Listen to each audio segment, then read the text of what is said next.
check 1. Check 1, check 2.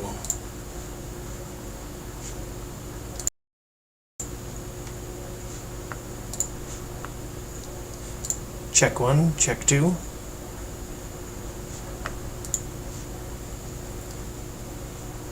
Check 1, check 2.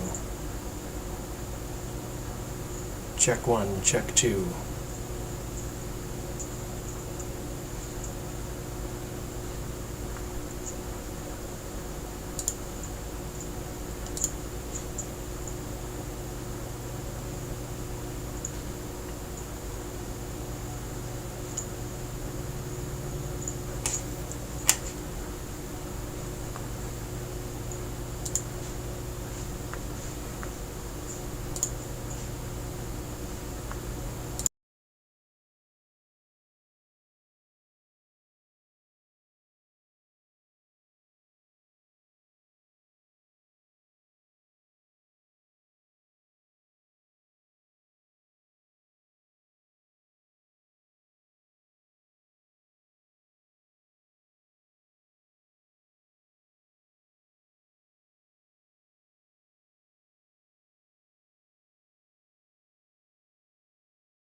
Check one.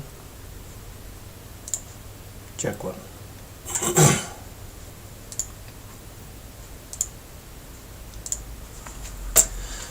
Hello, and welcome to the first episode of Canadian Open Source Intelligence. Thanks for tuning in, and please like and subscribe if you want to get more updates. In this first episode, I'm going to tell you a little bit about myself and how I was motivated to start this channel. There is a tremendous amount of misinformation right now, and a lot of fake profiles and accounts, and so for that reason, I've left up my old YouTube videos so people can see who I am. There's a mix of stuff, some of it other people would take down, but I think it shows that I'm a real person. I'll also be covering some of the basics of open source intelligence, what it is, and that's how I've been collecting my information. Later, I'll be covering the ongoing war in Ukraine, and then the new convoy that's starting in Canada, in eastern Canada, reportedly today, and will be traveling to Victoria.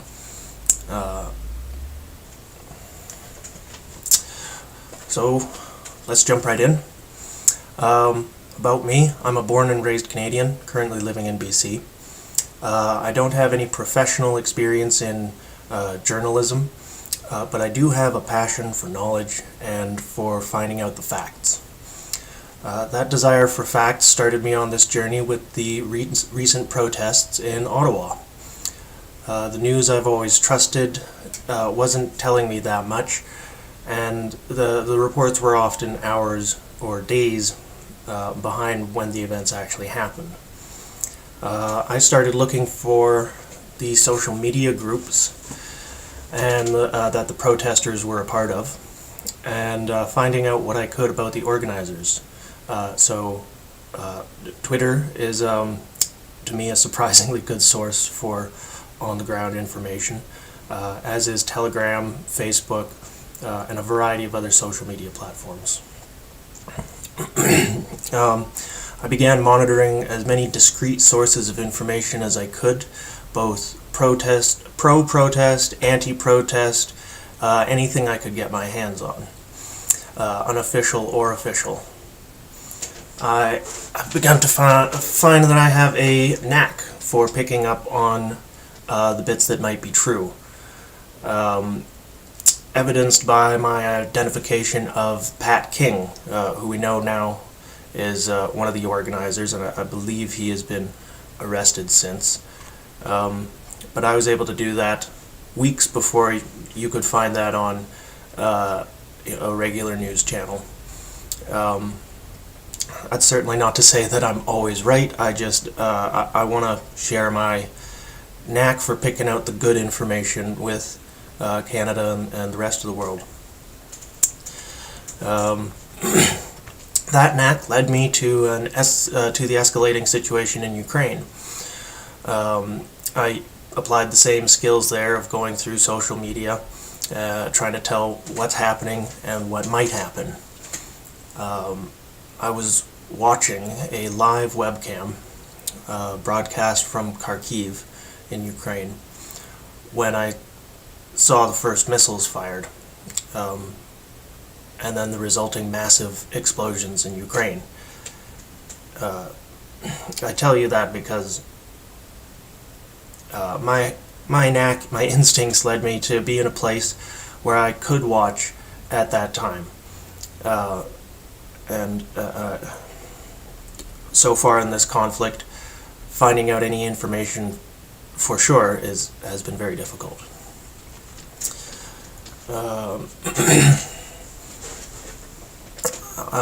I decided the best thing that I could do with this ability is try and provide my fellow Canadians and anybody else who wants to listen with as much reliable information on situations like the Ukraine or the trucker convoy.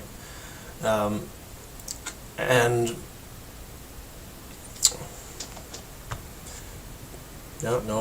I suppose that's it for that bit. I'm reading partially off of notes I've prepared before, as well as ad-libbing a little bit when it feels appropriate. So this brings us to the open source intelligence aspect of things. How do we judge if something is reliable when you find it on a social media platform? Now, there's professional open source information people out there who are doing one thing. I'm doing another thing, sort of, that anybody can do, which is just looking at social media. Professionals have all sorts of tools that they can use. They prefer to remain anonymous, I think, but that's not really what I'm doing here. I'm using the same kind of techniques and tools, so I'm going to keep referring to it as open source intelligence, but I do realize that there's that difference in professionals and myself. So this open source intelligence, or OSINT, well, first let's go back. When you're talking about previous intelligence collections, and most of the time people think of spies, which is what it had to be, because you were dealing with a lack of information and there was no technology where you might find it all aggregated, so you'd have to go out and look for that information in clues or finding it through contacts that you make. Open source intelligence is very much the opposite of that. It's going through a huge amount of information, and most of it is false or misleading, and you're trying to pick out what is factual.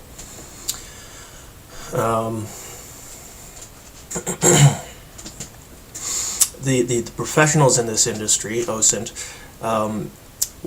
were some of the only people providing accurate information on what was going on in Syria, and continues to go on, I believe. And it was also a large part of helping piece together the events of Flight MH17, the one that was shut down by somebody over, I forget off the top of my head, but I believe you know the flight I'm talking about. So they've been very helpful, the OSINT professional community, in the real world, providing information and even piecing it together in a way that's actually usable by other people. By using all of these sources together, you get a much clearer picture of the factual events in real time. In fact, to divert for a moment in my personal experience, trying to go back through social media posts and figure out what's accurate is much more difficult than watching all of that happen in real time. Anyway, for example, if you have an explosion reported by one trustworthy source, that may or may not be correct, but it's just one source, so wouldn't consider it very trustworthy. If untrustworthy sources, several of them, are reporting it, that's a different kind of thing, and it's worth paying attention to, but still there's not really enough to go on there. And what we're looking for in this example is both sides of that spectrum, both trustworthy and untrustworthy information sources are all reporting the same facts on the same thing. That's when you can be pretty sure that it's a factual event.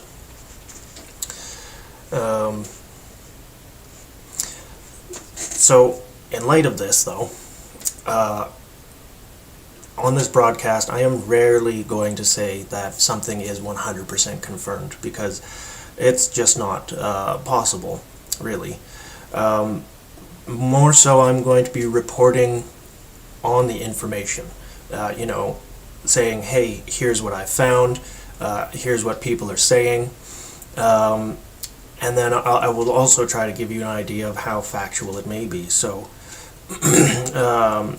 something like, a particularly alarming claim, even if it's false, can be noteworthy because of the reactions that it'll create. So that's something that I might share, but say, this is absolutely not true, but here are the people saying it.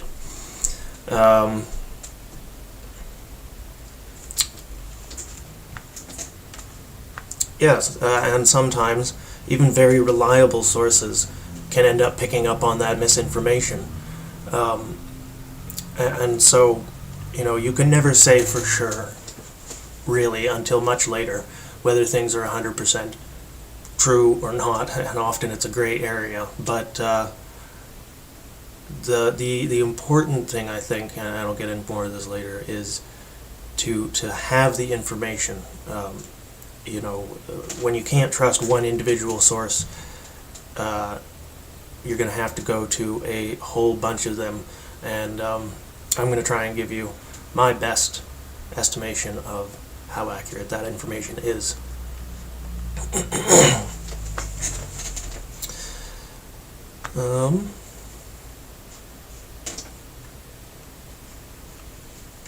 Yes, so just to reiterate one more time what I said, I want to stress again that this is reporting on intelligence gathering and not statements of factual information. I encourage you to look into these issues yourself, ask questions, and try to view things from the other side, or as many other sides as you can. I'll be learning as I continue to produce videos, and I hope that I can engage the community, ask questions, have you guys ask me questions, and I'll try and provide my best answers on them. Because open source intelligence of this nature it's more effective the larger your network of trusted sources is. So it's not something that is a one-way street, essentially, this broadcast. Hopefully it'll go two ways, and together we can build a community of information that is more up-to-date and more reliable and accessible to everybody. Anyway.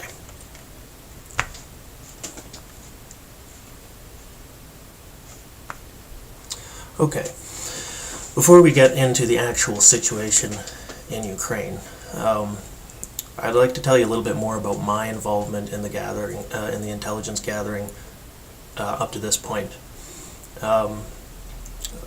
Before the war started properly, I was already looking into it, and I managed to find a group of other individuals who were also kind of keeping an eye on what's going on. This was centered around another YouTube streamer's channel, and that's where I learned how to find these live webcams, how to tell if they're actually a live webcam or not. You're looking for looping. Sometimes there's fake audio, stuff like that. I also learned about publicly available apps and programs like flight trackers, radiation monitors, and some of these readily available open source intelligence sources, people, reporters, basically, on the ground over there or close to people in positions of power who are reporting generally very factual information. Incidentally, most of them are on Twitter, which, again, I found surprising. There's even a few Ukrainians that are part of the group, and not myself personally, but we've certainly helped them, some of them, get out of the country when they needed to. It's not known how much we may or may not have helped over there. It's a random online internet group, but it is one of the larger groups, and anybody can join, and together, collectively, we've been alerting to information minutes or even hours ahead of when you will see it widespread or see it from more confirmed source, and hopefully Actually, the Russians did become aware of this. One of the webcams that we were watching was taken down because there were Russian troops on it, and in fact, that clip you probably might have seen on the news. That was most likely from our group. So, you know, we like to think that we're helping, perhaps give somebody a heads up from, you know, the Ukrainians, give a Ukrainian person a little bit more of a heads up to get to safety or something like that, you know. So it's unknown if it's helping, but being over here, I felt like it was all I could do to try and look at this information, and now I'm taking a little bit further and trying to share it even more, because it's not just the Ukraine that is subject to this kind of disinformation. It is actually most of the world, and the amount has been growing and growing. Yeah, you know, and that's concerning for me when you can't trust hardly anything that you see or read. Well, I mean, it's not good. Okie dokie, let's take a look at my notes here and figure out what else I wanted to say.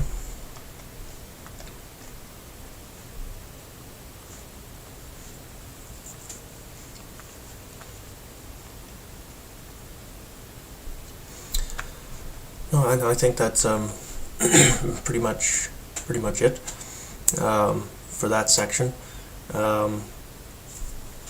Yeah, if you have any questions, please feel free to leave them in the comments. I won't necessarily answer all of them depending on the question, but I will try my best. So for this first episode, I'm going to keep this a little bit short, partially because it's like sort of a test stream. I'm making sure everything works properly, and then I'll get into putting information on the screen instead of just staring at my face. So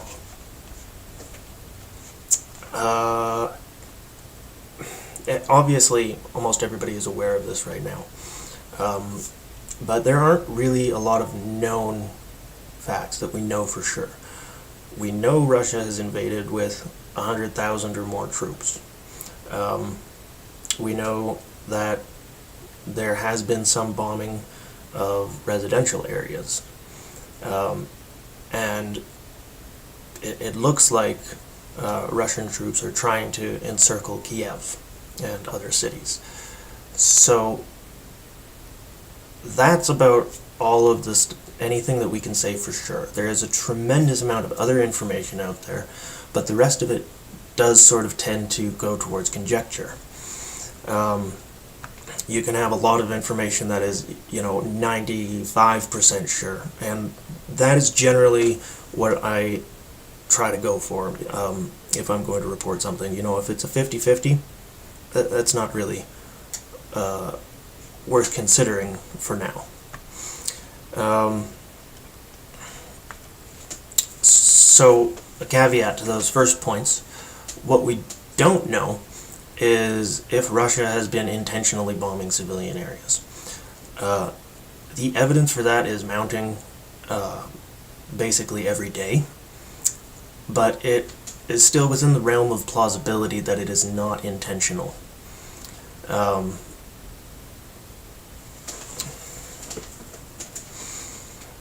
The Ukrainians are also reporting massive losses of Russian troops, as well as equipment.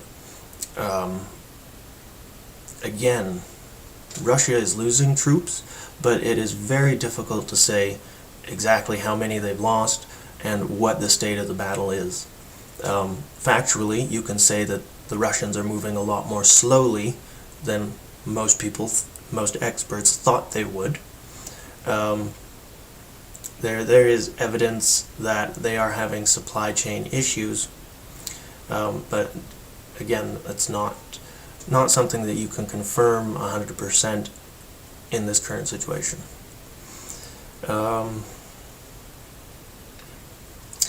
Yeah, and this is because the Ukraine, just Ukraine. This is because Ukraine is waging a information war just as much as Russia is, and there's again conjecture here. There's no evidence for this, but most likely a lot of other countries or just organizations like Anonymous, which we know has been involved, are spreading their own information or disinformation or some type of social media combat or something like that.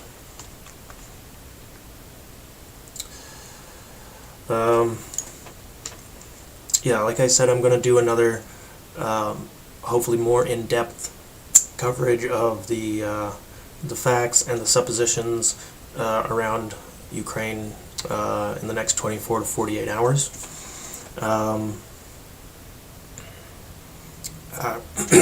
And in the meantime, though, I'm going to give you my opinion. And so, just so I don't have to continue reiterating what is fact and fiction,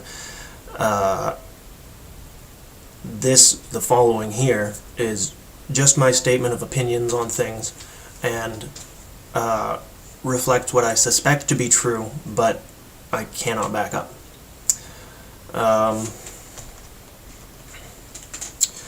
It looks like Russia needs to win this war. Putin in particular needs to win this war.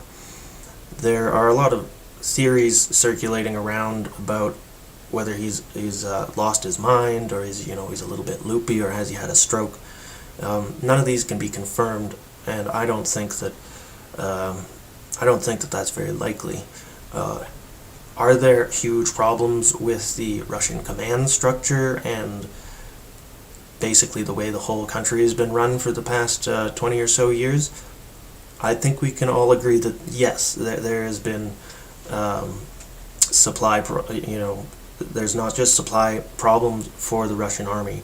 There is, the tanks and equipment they got there, in fact, didn't have what they were supposed to have, because a lot of the money that was going to upgrade them essentially went into the pockets of people along the way. And of course, the information, when it flows back up the stream all the way to Putin, is basically all positive. That's my gathering of the situation. You have to report good things or you don't have a job anymore. And so, far from being, unhinged or anything like that, I think Putin is probably suffering from the same thing a lot of the world is, a massive amount of misinformation. So, what does that mean for Ukraine and the Ukrainian people, as well as for the larger threats of, there's been some talk about nuclear war, chemical war. Mostly this is by Russian agitators spreading this kind of thing, or Kremlin stuff in the effort to, create a false flag, a false reason for attacking the Ukraine more or using larger weapons. Those are mostly, I think we can disregard those for now. However, a non-zero threat of any of those things is worth considering, although that does play, I think, right into Putin's hands.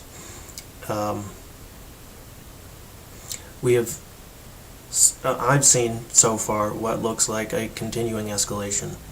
A week ago, I speculated that if Putin couldn't take the cities quickly, then he was going to bomb the civilians. And of course, it's anybody I told about, that speculation, I thought, no, that can't happen. And unfortunately, here we are, and there are civilians being bombed, whether or not it's on purpose, although it certainly looks like it's on purpose. Following that line of thought, I think we're gonna see a continued escalation of this, because it's at this point it's sort of all the cards are on the table. You're going all in with this if you're Russia. Even if it didn't start out that way, I don't think there's any way for Putin to back out of this and stay where he is. So that puts everybody in a very sticky situation. I won't speculate too much on other stuff here because I don't have the reference material in front of me, but I wanted to give you a general rundown of my feelings on the situation. So we're going to move a little closer to home now and back to the facts. What I can tell you in Canada today is that there's a second convoy being planned, and I can see what the organizers are posting, and presumably it will happen because it's had a lot of support before. You can actually look at it if you want to see. It's canada-unity.com, and you can make of that what you will. The organizers have stated the convoy will leave today from eastern Canada and head to Victoria, BC. The organizers of that website I mentioned are James and Sandra Bowder, who, well, I don't want to speculate too much, but they were certainly involved with the Ottawa convoy in some manner. The stated mission on their website is just to promote unity, although it's pretty hard to figure out what exactly they're protesting against. The other protest was against mask mandates and vaccine mandates, and it seems to have moved on to something different than that. Again, there are very few hard facts available at this time. This is anything else from here on in is just my opinion. I can say that there are organizers, there's a website, there's different other social media groups, Telegram and such, and they're all saying there's going to be a convoy and it's going to leave today and go to Ottawa. They've got maps and everything. So at this point I don't want to speculate because I hope they don't make it. But that's bringing myself too much into it. I just want to say that, hey, this is happening, and based off of the results in Ottawa, it's something we should pay attention to.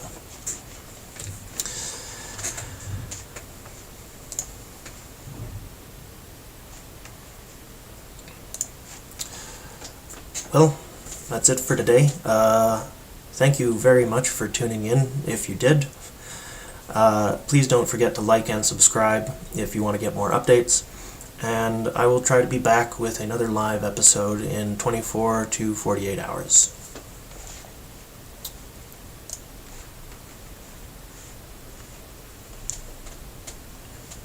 Now I have to figure out how to stop my stream.